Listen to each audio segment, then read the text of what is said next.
유엔이 되지 않았다면 제가 이곳에 올 일이 없었을 것입니다. यदि हम एक बौद्ध भिक्षु नहीं होते और बुद्ध का धर्म नहीं अपनाए होते तो आज इस जगह पर मेरा आना नहीं होता। 또 아쇼카 대왕이 법을 인도 밖으로 전 세계적으로 전파하지 않았다면 제가 한국에서 한국의 불교가 전래되지도 못했을 것입니다. और दूसरी बात यह भी कि यदि राजा अशोक ने अपने धर्म का प्रचार प्रसार विदेशों तक नहीं करवाया होता तो आज कोरिया देश भी बुद्ध धर्म को नहीं जानता। 그래서 제가 여러분을 오늘 만나게 된 것은 부처님과 아쇼카 대왕의 은혜 속에서 여러분들을 이렇게 만나게 된 것입니다. हम उनके बहुत आभारी हैं बुद्ध के धर्म के प्रति और सम्राट अशोक के प्रति जिनके कारण हमें बुद्ध का धर्म मिला और जिनके कारण आज हम यहाँ पे उपस्थित हुए।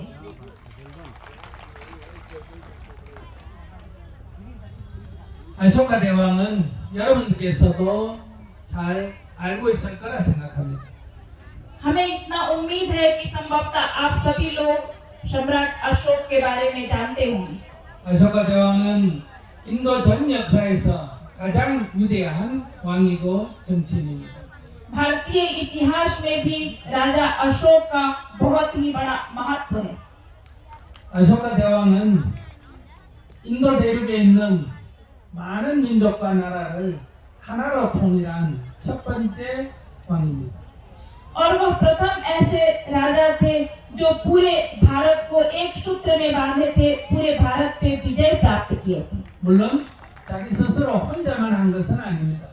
निश्चित है कि उन्होंने अकेले स्वयं एक इस काम को नहीं किए।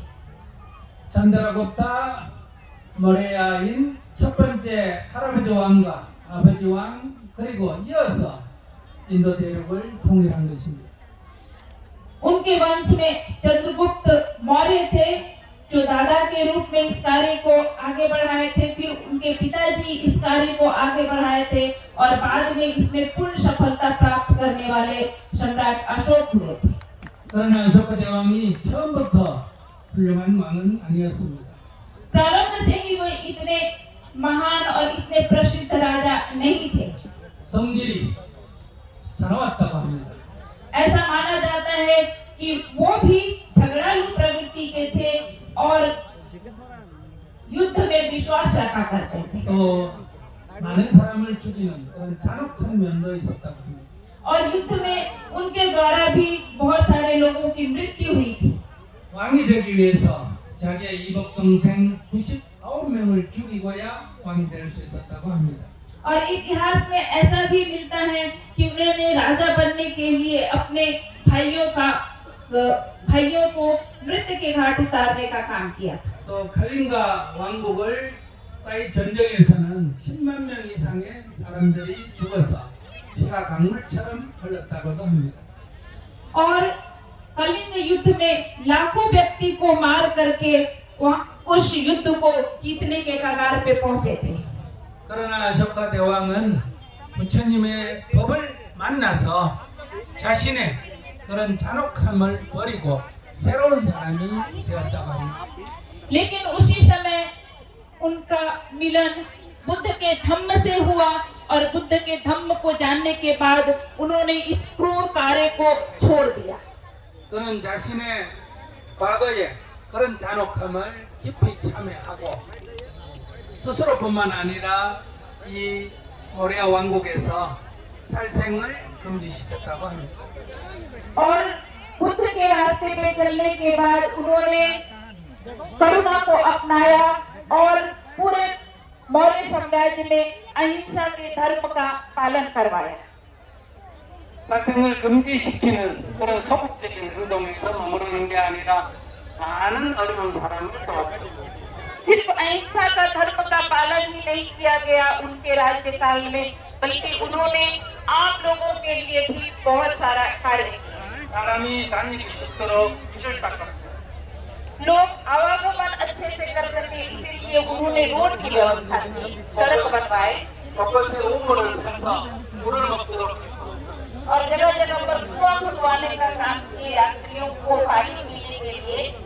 아무로 마시면서 강간에서 쉬도록 했다.